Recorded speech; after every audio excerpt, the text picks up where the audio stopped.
ఓం సాయిరామ్. శ్రీ సచ్చిదానంద సమర్థ సద్గురు సాయినాథ్ మహారాజ్ కి జై. మన సాయి కుటుంబ సభ్యులందరికీ నమస్కారం అండి. ఎలా ఉన్నారు, ఏం చేస్తున్నారు? మీరందరూ కూడా సంతోషంగా, క్షేమంగా, ఆరోగ్యంగా ఉండాలని, సాయినాథుని యొక్క ఆశీస్సులు మనపై ఎప్పుడూ ఉండాలని మనస్ఫూర్తిగా ఆ సాయిని వేడుకుంటూ, నువ్వు జీవితాంతం సంతోషంగా ఉండేటటువంటి పెద్ద శుభవార్త నీ ముందుకు తీసుకువచ్చాను. ఇక నీకన్నిటికీ వీడ్కోలు పలుకు అని అంటున్నారు. మరి ఈరోజు బాబాగారి సందేశంలో ఉన్నటువంటి అర్థమేమిటో తప్పక తెలుసుకుందాం. అంతకన్నా ముందు మన ఛానల్ను కనుక ఎవరైనా కొత్తగా చూస్తున్నట్లయితే ఛానల్ను సబ్స్క్రైబ్ చేసుకోండి. అలాగే వీడియో కనుక నచ్చినట్లయితే లైక్ చేసి సపోర్ట్ చేయడం మాత్రం మర్చిపోకండి ఫ్రెండ్స్. ఇక బాబాగారి సందేశం గురించి తెలుసుకుందాం. నువ్వు జీవితంలో బాగా సంతోషంగా ఉండేటటువంటి ఒక పెద్ద శుభవార్తను ఈరోజు నీ ముందుకు తీసుకువచ్చాను.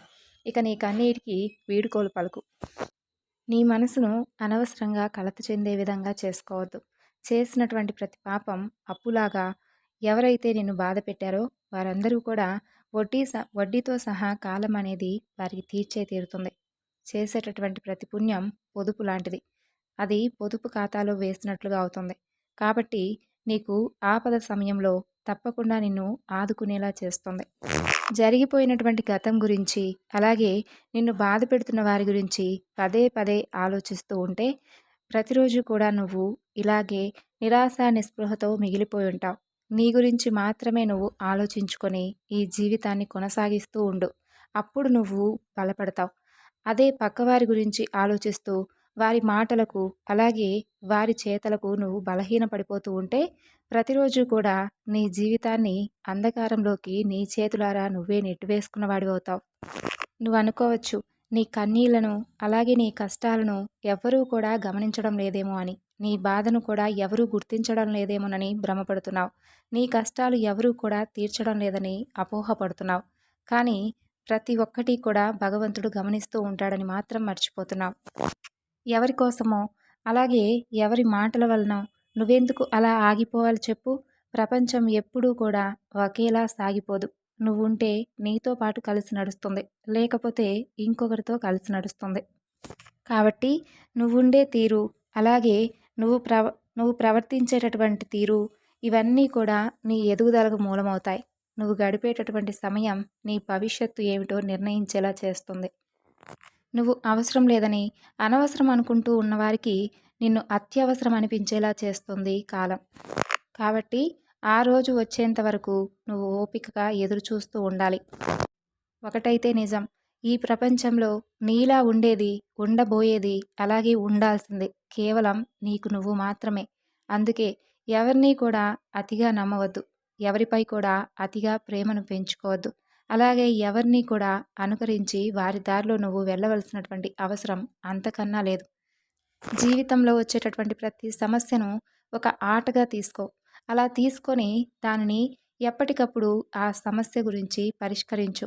తప్పకుండా పరిష్కరిస్తేనే, గెలిస్తేనే నీకు ఆనందం వస్తుంది. ఓడితే అనుభవం వస్తుంది.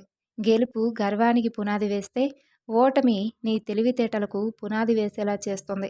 నువ్వు గెలిచే వరకు నీ కథ ఎవ్వరికీ కూడా అవసరం లేదు. ఎవరూ కూడా నిన్ను అసలు పట్టించుకోరు కూడాను. నీ కథ ఎవరికైనా చెప్పాలన్నా, వినాలన్నా ముందు నువ్వేమిటో నువ్వు తెలుసుకోవాలి. అలాగే నువ్వు తప్పకుండా నీ జీవితంలో గెలిచి చూపించాలి. ఎవరో మూర్ఖులు, అలాగే పనికిమాలిన వారు నిన్ను బాధ పెడుతున్నారని అలా బాధపడుతూ ఉంటావా? ఎప్పుడైతే నీ సాంగత్యం అవతల వారికి ఆనందాన్ని కలిగివ్వదో వారికి నువ్వు దూరంగా జరగడం చాలా మంచిది.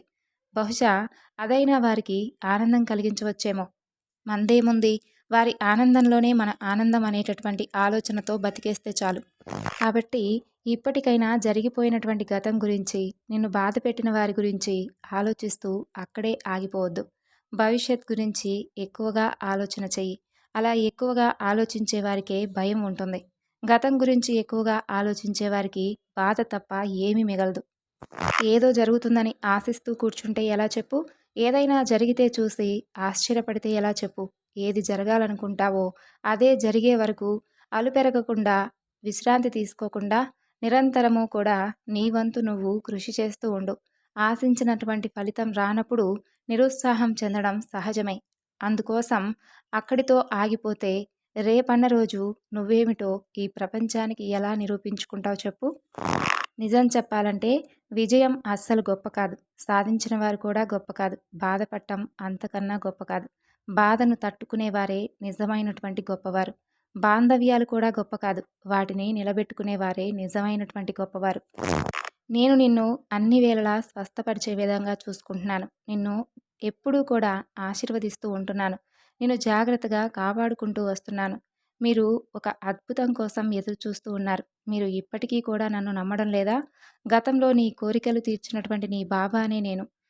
ఈ విషయం గురించి ఎందుకు అలా మర్చిపోతున్నావో, క్షణ క్షణానికి నీలో భయాన్ని ఎందుకు నింపుకొని ప్రతి క్షణం కుమిలిపోతున్నావో నీకే తెలియాలి.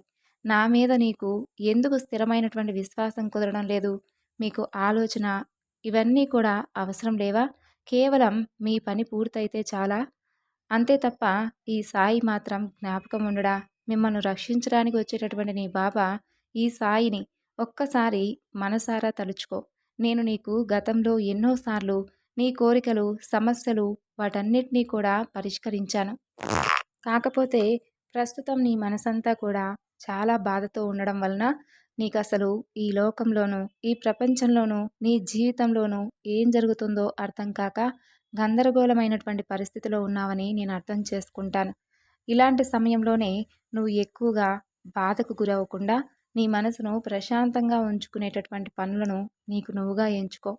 నువ్వు ప్రారంభిస్తున్నటువంటి కొన్ని పనులు అన్నీ కూడా పూర్తయ్యేందుకు నేను నీకు అన్ని విధాలుగా తప్పకుండా సహాయం చేస్తాను.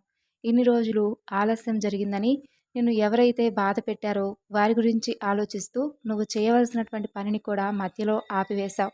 ఆ పనిని మరలా ప్రారంభించు. అందులో నీకు గొప్ప లాభం వచ్చేలా చేస్తాను. ఆ ఆలస్యం నీకు ఎంత అద్భుతంగా మారబోతుందో చూసి నువ్వు తప్పకుండా ఆశ్చర్యపడతావు. నా ద్వారా నేను నిన్ను ఆశ్చర్యపరిచే విధంగా మంచి సమయాన్ని నీకు బహుమతిగా ఇవ్వబోతున్నాను. నాకంటూ ఇక వారసులు ఎవరున్నారు చెప్పండి? నన్ను ఆశ్రయించిన వారే నాకు వారసులు. మీ ఆలోచనలు, మీరు చేసే ప్రతి పని నా కోసం వినియోగిస్తున్నారు. అందుకు చాలా సంతోషం. నేనెప్పుడూ కూడా మీ వెంటే ఉండి పిలిస్తే పలుకుతూ ఉంటాను. నేనెప్పుడూ మీ నుండి కోరుకునేది కేవలం మీ ప్రేమను మాత్రమే. మనం చేసేటటువంటి పనులన్నీ కూడా బాబాకు సంబంధించినవై ఉండాలి. ప్రతి పని చేసేటప్పుడు ఆయన్ను గుర్తు చేసుకునే విధంగా ఆయన కోసం చేస్తున్నామనే సంతృప్తితో బాబాను జ్ఞాపకం తెచ్చుకుంటూ మనం ఏదైనా మాట్లాడాల్సి వస్తే ఆయన గురించి ఒక్క క్షణం పాటైనా సరే తప్పకుండా ఆయన గురించి మాట్లాడుకుందాం. ఆలోచిస్తే ఆయన గురించి కాసేపైనా ఆలోచిద్దాం. ఏదైనా కానీ కాసేపు ఏదైనా చదువుకోవాలనిపిస్తే ఆయన గురించి చదువుకుందాం. దేని గురించి కూడా అతిగా కంగారు పడి మన జీవితాన్ని వ్యర్థం చేసుకోవద్దు. లేనిపోని భయాందోళనలతో మన జీవితాన్ని ప్రతి క్షణం దుఃఖమయం చేసుకోవద్దు. జరగవలసినవన్నీ కూడా తప్పకుండా సమయానికి ఆయన జరిపిస్తాడు. ఏది కూడా ఆగమంటే ఆగదు. నిరంతరం ఆ భగవంతుడిపై నమ్మకాన్ని ఉంచి ఆయన నామాన్ని స్మరిస్తూ తట్టుకోలేనంత కష్టం నా దగ్గర ఉన్నప్పుడు తప్పకుండా ఆయన పాదాలను పట్టుకుంటే ఆయన ఏదో ఒక రూపంలో అందుకు తగినటువంటి పరిష్కారం ఇస్తాడు. ప్రతి జన్మల్లోనూ సాయి మన వెంటే ఉంటాడు. మనం అనుకుంటున్నటువంటి ప్రతిఫలం తప్పకుండా లభించేలా చేస్తాడు. నువ్వు జీవితంలో వెనుతిరిగి చూసుకోకుండా నీ మనసంతా కూడా ఆనందమయం చేసే విధంగా, జీవితాంతం సంతోషంగా ఉండే విధంగా నువ్వు ప్రారంభించినటువంటి పనిలో గొప్ప విజయం సాధించి నువ్వు నీ కుటుంబం ఆనందంగా ఉంటారు. ఇది నీ సాయి నీకు చేస్తున్నటువంటి ప్రమాణం. ఈ పెద్ద శుభవార్తను నువ్వు తప్పకుండా అందుకునే రోజంటూ వస్తుంది. అప్పుడు నీ కన్నీటికిక శాశ్వతంగా నువ్వు వీడ్కోలు పలకవచ్చు. నిన్ను బాధ పెట్టిన వారికి కూడా గుణపాఠం వస్తుంది. అందుకు నువ్వు వారి గురించి ఆలోచించి నీ మనసును పాడు చేసుకోవద్దు. సో విన్నారు కదండి ఈరోజు బాబాగారి సందేశం. ఈ సందేశం మీ అందరికీ నచ్చింది అనుకుంటున్నాను. నచ్చితే తప్పకుండా మరికొంతమందికి షేర్ చేయండి. మరొక చక్కని బాబాగారి సందేశంతో మరలా కలుసుకుందాం. అంతవరకు నమస్కారం. ఓం సాయిరామ్. సర్వేజన సుఖినో భవంతు.